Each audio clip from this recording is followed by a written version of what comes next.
হচ্ছে বলে আমরা শুনতে পেয়েছি। যারা জুলাই গণহত্যায় জড়িত ছিল বিভিন্ন মামলায় গ্রেফতার হলেও তারা ছাড়া পেয়ে যাচ্ছে, পুলিশ কোনো ধরনের ব্যবস্থাই নিচ্ছে না।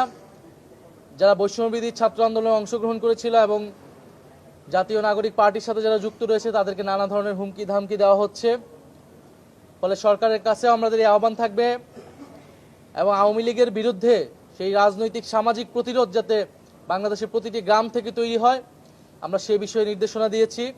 একই সাথে আওয়ামী লীগের দোসর যারা রয়েছে, জাতীয় পার্টি সহ যে অন্যান্য সংগঠন রয়েছে যারা ফ্যাসিবাদকে সমর্থন দিয়েছিল, জুলাই গণহত্যাকে সমর্থন দিয়েছিল, তাদের বিরুদ্ধে আমাদের রাজনৈতিক অবস্থান থাকবে।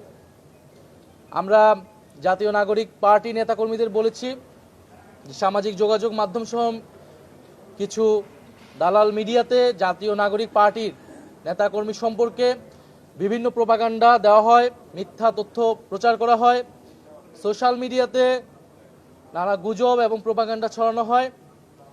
যারা চায় না যে একটি নতুন রাজনৈতিক শক্তির উত্থান ঘটুক, তারা পরিকল্পিতভাবে এই গোষ্ঠীগুলো আমাদের বিরুদ্ধে অপপ্রচার চালাচ্ছে। তারা যাতে এই বিষয়ে সচেতন হয় এবং সামাজিক যোগাযোগ মাধ্যমে যাতে সেই সমন্বিত নেটওয়ার্কটি জাতীয় নাগরিক পার্টির তৈরি করে। আমরা বলেছি যে দুর্নীতি বাংলাদেশের অন্যতম একটি সমস্যা। জুলাই গণ অভ্যুত্থানের পরে অন্তর্বর্তী সরকার থেকে আমাদের প্রত্যাশা ছিল যে দুর্নীতি দূর হবে, কিন্তু আমরা যতই সরকারের দিন পার হয়েছে দুর্নীতি আরও জেঁকে বসেছে।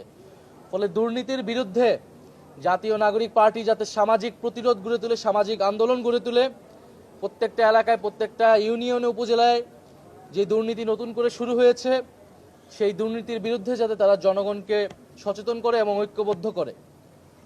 ফলে এই দুর্নীতি এবং মাফিয়াতন্ত্রের বিরুদ্ধে আমাদের এই লড়াই চলমান থাকবে এবং নতুন বন্দোবস্তের প্রতিষ্ঠার জন্য, নতুন সংবিধানের জন্য জাতীয় নাগরিক পার্টি আগামী দিনে যে কর্মসূচি নিবে, আমরা জুলাই পদযাত্রা যেরকম জেলা ভিত্তিক জেলা সদর